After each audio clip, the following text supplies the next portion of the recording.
Summer आपने आते ही जो बड़े मुश्किल इश्यूज मेरे पास आ गए हैं जो मुझे आपसे पूछने पड़ेंगे और आपको जो है वो गवर्नमेंट का दायरा उसके ऊपर मुझे मौक़िफ़ देना पड़ेगा। सबसे पहले तो आपको पता है कल ही जो है वो पेट्रोल मसनूआत की कीमतों में इजाफा हुआ है। So now this is coming at a time कि जब इंटरनेशनल मार्केट के अंदर प्राइसेस जो हैं वो लोएस्ट पर हैं, लेकिन उसका फ़ायदा एक आम आदमी को ट्रांसफ़र नहीं किया जा रहा, कीमतों को वहीं पर भी नहीं रखा जा रहा, इजाफा किया जा रहा है। इसका क्या वो है जवाज़ है जो एक आम आदमी को आप लोग बता सकते हैं कि हमारी क्या मजबूरी है?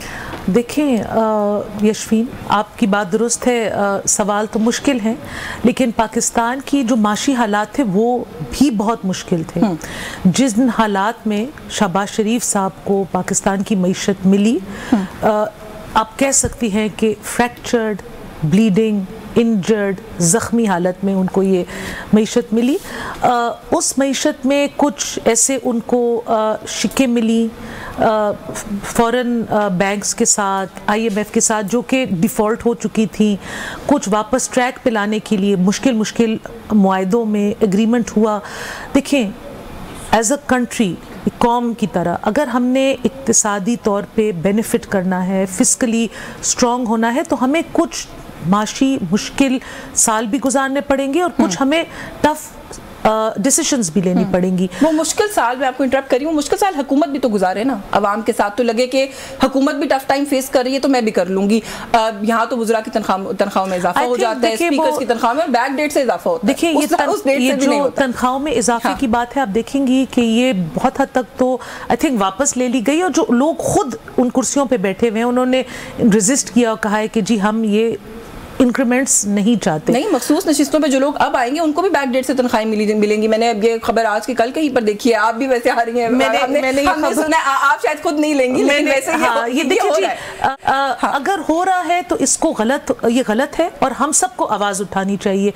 जो काम मैंने किया नहीं या जो टेन्योर मैंने असेंबली में गुजारा नहीं, उसके लिए मैं क्यों तनख्वाह लूं? उसके लिए ना मुझे लेनी चाहिए ना किसी और को लेनी चाहिए।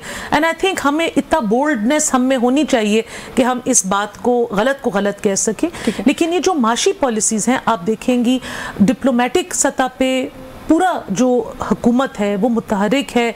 हम जगह जगह जाके we are signing agreements, we are signing trade deals. आप अनकरीब in the next 5 to 6 months एक बेहतरी देखेंगे इकोनॉमिक। उसमें गवर्नमेंट जितनी सब्सिडी बर्दाश्त कर सकती थी, जितना अपने ऊपर जोर ले सकती थी, उन्होंने ले लिया है।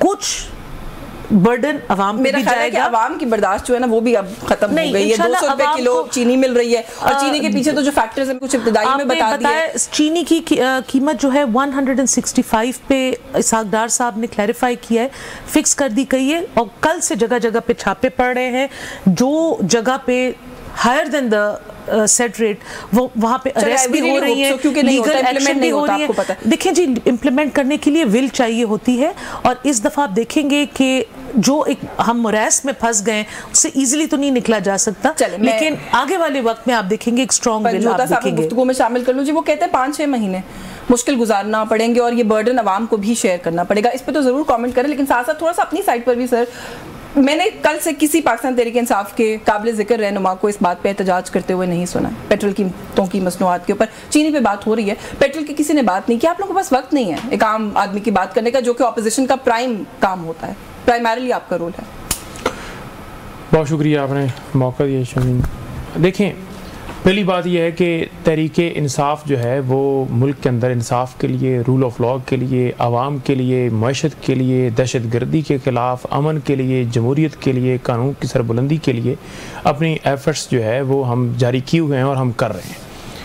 दूसरी बात यह है कि जहाँ ये बात हो रही है कि बड़ा पेट्रोल जो है वो इस वजह से जो है वो हालात इस तरह हुए हैं कि हमें सुरंगें मिली हैं, हमें बड़े मुश्किल हालात में जो है वो सारा सेटअप मिला है। तो पहली बात यह है कि आपको सेटअप दिया किसने है? अवाम ने तो आपको मुस्तरद किया। अवाम ने तो 8 फरवरी को इमरान खान साहब को मुंतखब किया, PTI को वोट दिया। फिर जब आपको लाया उस तरीके से गया है जिस तरीके से सारी दुनिया पता है कि किस तरह लाया गया, कि आप हारे हुए थे, 17 सीटों से आपको हुकूमत दे दी गई, तो आप अवाम के इंटरेस्ट का नहीं सोच सकते। अवाम के इंटरेस्ट का वो सोचता है जो अवाम से आया होता है। अब आप ये देख लें कि 40 दिनों के अंदर, 40-45 दिनों के अंदर 40 के करीब डीजल की जो है वो कीमत बढ़ी है। ठीक है जी। और जो कहते थे कि पेट्रोल महंगा, वज़ीर आज़म चोर, आज वो किधर पे कार्ड लेकर खड़े हुए हैं। और 1 महीने के अंदर 2 दफा कीमत बढ़ चुकी है। तो कहते हैं ना इस हाल पे आप लोगों ने पहुंचाया, ये भी समझ की गुफ्तगू से भी अगर आप गवर्नमेंट की पाकिस्तान को इस हाल के अंदर इन्होंने पहुंचाया है। इमरान खान की 3-3.5 साल हुकूमत रही, कोरोना के अंदर बेहतरीन तरीके से उन्होंने परफॉर्म किया, हालांकि मुश्किल हालात थे। आईएमएफ का एग्रीमेंट कोई एग्रीमेंट नो उसको ये लोग भुगतते रहे, PDM 1 में भी बिल्कुल गलत बयानी है। देखें कोई डिफॉल्ट करके नहीं गया। जब इनकी हुकूमत थी, जब इनको हटाया गया, उसके बाद आप देख लें कि उस टाइम भी IMF जो है, ये गलत बयानी है कि IMF से जान छूट चुकी थी। IMF से कोई जान नहीं छूटी थी, वो इनके वजीर खजाना खुद बार बार कह चुके हैं। नहीं सर, वो प्रोग्राम तो खत्म हो गया था ना।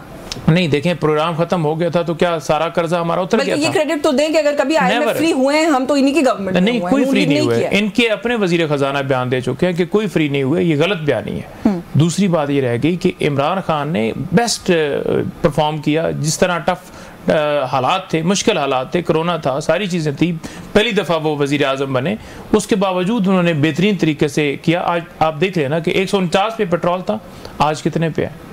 सर वो तो बहुत सारे मारूजी हालात और अभी तब्दील हो जाते हैं ना। मुझे ये बताइए, चलिए मुझे आप आज का बताएं कि आज आप लोग क्या कर रहे हैं सिवाय आपस में उलझने के। कल आप लोगों की पॉलिटिकल कमेटी की मीटिंग से जो खबरें बाहर आई हैं, तो सर वो तो यही लगता है कि आप लोगों की आपस की लड़ाई खत्म होगी तो कोई तहरीक भी चलेगी, अवाम की भी बात होगी, आप लोगों के पास वक्त नहीं है। नहीं देखें, बातचीत, गुफ्तगू, आपस में बहस मुबासा होता है, लेकिन ये गलत बात है कि तरीके इंसाफ जो है वो अपने मकसद से पीछे हटेगी, अपने लीडर के साथ बिल्कुल खड़े। आज राजा साहब ने फिर बयान दिया है कि हम मुतहद हैं और हमने अवाम के लिए लड़ना है। आपस में बातें चीतें हो जाती हैं, वो माजी का हिस्सा है, होगी बात। Raja Sahab is not a good reference to give. आजकल जिस तरह की गुफ्तगू उन्होंने आलिया हमजा साहिबा के लिए की है और जिस तरीके से ही lost his cool and temper, हमें तो वो बड़े बैलेंस्ड लगा करते थे when it comes to these things. तो मेरा ख्याल है वो अभी तो ये नहीं कह सकते कि हम मुत्तहिद हैं, वो तो पहले खुद ही मुत्तहिद नहीं है। और एक खातून अपनी कॉलीग के बारे में इस तरीके से गुस्से का इजहार पब्लिकली आके करना मुझे लगता है सूट नहीं करता। किसी को भी सोशल मीडिया के ऊपर किसी को भी नहीं करना, ना आलिया साहिबा को करना चाहिए था, ना इनको। आलिया साहिबा ने एक ट्वीट की थी, सलमान अकरम राजा साहब ने टॉक शोज पे जा के जो कुछ कहा और जिस टोन में कहा और जिस स्टाइल में कहा, मेरा ख्याल है आप खुद बता दें मुनासिब। खान साहब ने इस तमाम वाक़े का नोटिस लिया। उन्होंने कहा कि ये आप मुतहद हों, ये चीज़ें ख़त्म कर दें, आपस में कोई बातचीत होती भी है तो उसे आप छोड़ें और आपने फोकस तहरीक पर करना है। तो जब बात हमारी तरफ से वाज़ेह आ गई है, हमारे तमाम रहनुमा कह रहे हैं कि हमें ठीक है, बात हुई है, गलती है, लेकिन अब हम आगे बढ़ रहे हैं, और वो रुकावट तो कहीं भी नहीं थी कि हम नहीं बढ़ रहे थे। एक आपस में इख्तलाफ हुआ, लेकिन मुल्क की खातिर हम अपनी एफर्ट्स, अपनी जानें जो हैं वो लगाएंगे। और मैं ये ज़रूर जिक्र करना चाहता हूँ कि 700 से ज़्यादा दिन हो गए इमरान खान साहब को नाहक पाबंद सलासल किए हुए। कल बुशरा बीबी साहबा, उनकी फैमिली से मुलाकात थी, लेकिन उनको मिलने नहीं दिया गया।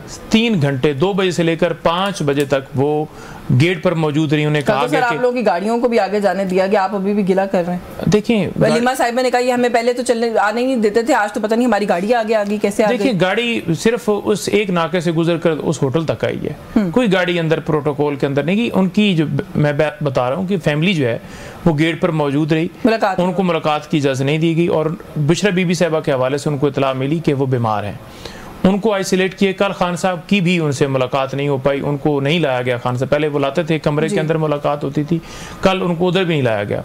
तो उनको बड़ी सख्तियों के अंदर